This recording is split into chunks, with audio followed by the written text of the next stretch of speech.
1093 nih. Apakah diperbolehkan doa kebaikan seorang muslim kepada orang tuanya yang non-muslim apabila orang tuanya tersebut juga sudah meninggal? Boleh Barakallahu fikum. mendoakan. Nah, kalau bicara mendoakan orang lain, kita ini muslim ini benar-benar man salimal muslimun min lisanihi wa yadihi. Orang Islam itu yang orang lain itu selamat dari lisannya, dari gangguan lisannya, dari gangguan tangan dia. Dia orang baik. Dia menyelamatkan dirinya. Dan dia menyelamatkan orang lain. Adapun berkaitan dengan mendoakan orang lain. Kita dianjurkan mendoakan orang tua kita. Selama dia belum meninggal dunia, di sini ada kesempatan buat kita mendoakan agar mereka mendapatkan hidayah. Agar mereka mendapatkan petunjuk dari Allah Subhanahu wa taala. Tapi ketika sudah meninggal dunia, selesai. Nah, supaya kita melihat ayatnya. Allah jelaskan hal ini dalam Al-Quranul Karim. Kita tadi sampaikan bahwasanya semuanya kembali kepada petunjuk yang sudah Allah turunkan.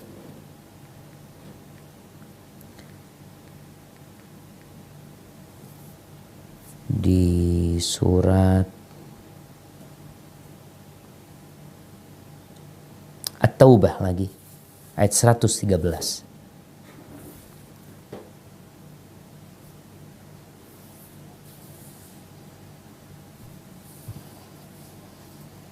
113, 114. Silahkan baca. Surat Taubah ayat 113 sama 114. Abdul Aziz mau baca? A'udzu billahi minasy syaithanir rajim. ما كان للنبي والذين آمنوا أن يستغفروا للمشركين ولو كانوا أولي قربى من بعد ما تبين لهم أنهم أصحاب الجحيم وما كان استغفار إبراهيم لأبيه إلا عن موعدة وعدها إياه فلما تبين له أنه عدو لله تبرأ منه إن إبراهيم لأواه حليم. Tidak pantas bagi Nabi dan orang-orang yang beriman memohonkan ampunan kepada Allah bagi orang-orang musyrik, sekalipun orang-orang itu kaum kerabatnya. Telah jelas bagi mereka bahwa orang-orang musyrik itu penghuni neraka jahanam. Adapun permohonan ampunan Ibrahim kepada Allah untuk bapaknya tidak lain hanyalah karena suatu janji yang telah diikrarkan kepada bapaknya. Maka ketika jelas bagi Ibrahim bahwa bapaknya adalah musuh Allah, maka Ibrahim terlepas diri darinya. Sungguh Ibrahim itu seorang yang sangat lembut hatinya lagi penyantun. Barakallahu fikum. Allah jelaskan di sini. Nabi aja nggak pantas. Artinya ada larangan dari Allah. Orang-orang beriman nggak boleh juga memohonkan ampun untuk orang-orang musyrik yang sudah jelas mati dalam kesyirikan. Jelas dia mati dalam kesyirikan.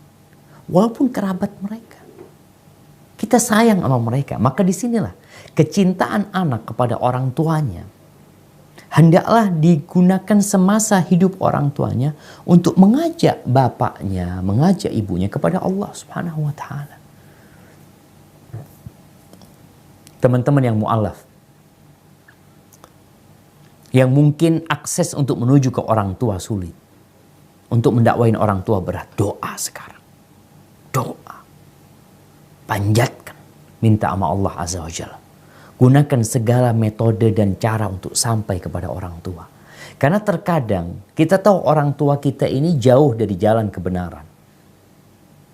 Kemudian kita menjauh dari orang tua kita dan kita nggak pernah mendakwain orang tua, mendampingin orang tua kecuali setahun sekali.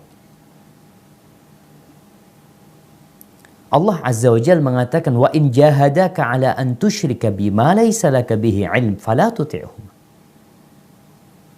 Kalau kedua orang tuamu menyuruhmu untuk melakukan kesyirikan, maka jangan taat kepada keduanya.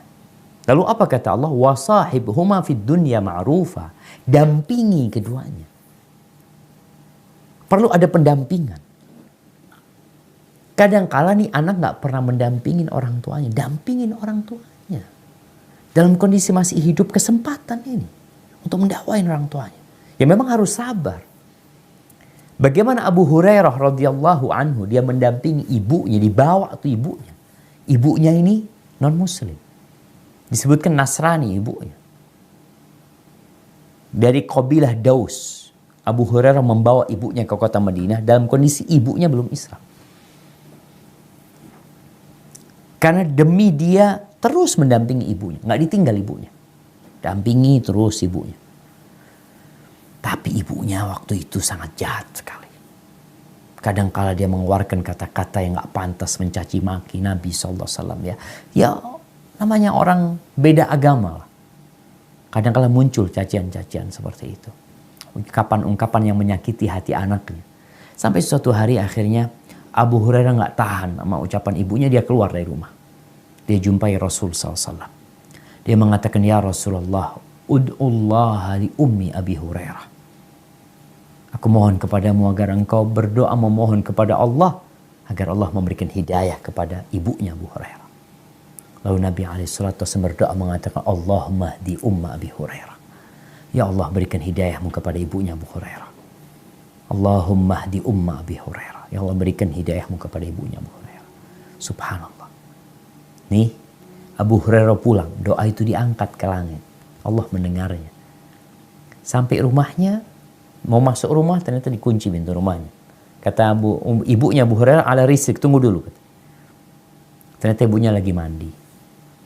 Ya rumah orang dulu lah kayak apa. Setelah mandi dibuka pintunya, ibunya Abu Hurairah mengatakan, asyhadu an la ilaha illallah wa asyhadu anna Muhammad Rasulullah.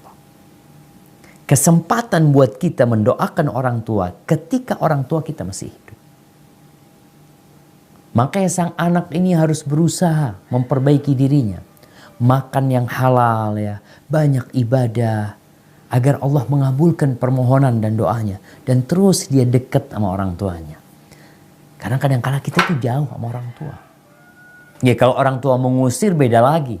Nabi Ibrahim alaihissalam yang Allah ceritakan di ayat 114.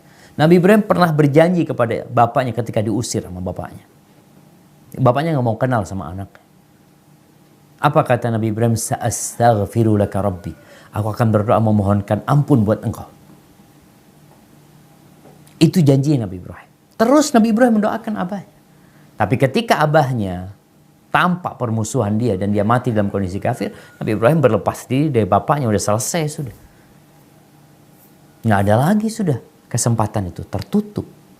Karena orang yang mati dalam kondisi musyrik, Allah haramkan surga buat dia. Jadi menurut penjelasan yang Allah jelaskan di sini, ini namanya para sahabat. Kalau sekarang tadi, Ustaz, tapi kan ibu ana Ustaz, abah ana Ustaz, keluarga ana Ustaz. Dan ini yang terjadi dengan para sahabat Nabi. Bapak mereka, paman mereka, anak mereka. Bahkan terjadi peperangan di perang Badar. Antara keluarga sama keluarga. Tapi memang sudah Allah larang. Gak ada. Ketika sudah nampak dia mati dalam kondisi musyrik, selesai. Mungkin dia Islam Ustaz, tapi menyembunyikan keislamannya. Urusan dia sama Allah SWT. Kita secara hukum duniawi, ketika ada orang mati dan kita nggak tahu dia mengucapkan syahadat apa tidak, maka dia dimakamkan sesuai dengan agama dia. Padahal dia sudah Islam sebenarnya. Allah tahu. Maka Allah akan menghisab dia secara muslim. Tapi kita sebagai manusia yang tidak tahu dengan isi hati dia, maka kita, ya sudah, dia mati dalam kondisi Nasrani, kuburkan di kuburan orang-orang Nasrani. Makanya kenapa ketika orang masuk Islam itu dipersaksikan? Karena supaya orang tahu, ini muslim, sudah saudara kita dia. Hada wallahu a'lam bissawab. Nah.